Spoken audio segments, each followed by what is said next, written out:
வங்கக்கடலில் நிலை கொண்டுள்ள ஆழ்ந்த காற்றழுத்த தாழ்வு மண்டலம் புயலாக மாறக்கூடும் என வானிலை ஆய்வு மையம் தெரிவித்துள்ள நிலையில் புதுச்சேரி முதலமைச்சர் ரங்கசாமி அதிகாரிகளுடன் ஆலோசனை மேற்கொண்டு வருகிறார். கூடுதல் விவரங்களை செய்தியாளர் சண்முகம் வழங்க கேட்கலாம். சண்முகம், வணக்கம். இது குறித்தான விவரங்கள்.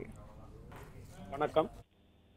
வங்கக்கடலில் உருவாகியுள்ள ஆழ்ந்த காற்றழுத்த தாழ்வு மண்டலமானது இன்று இரவுக்குள் புயலாக மாறி சென்னை, புதுச்சேரியை நோக்கி வரக்கூடும் என ஆய்வு மையம் அறிவித்துள்ள நிலையில் புயல் உருவானால் அதில் எதிர்கொள்ள செய்யப்பட்டுள்ள முன்னெச்சரிக்கை நடவடிக்கைகள் குறித்து முதலமைச்சர் ரங்கசாமி தலைமையிலான அதிகாரிகள் சட்டப்பேரவையில் தற்போது ஆலோசனை மேற்கொண்டு வருகின்றனர்.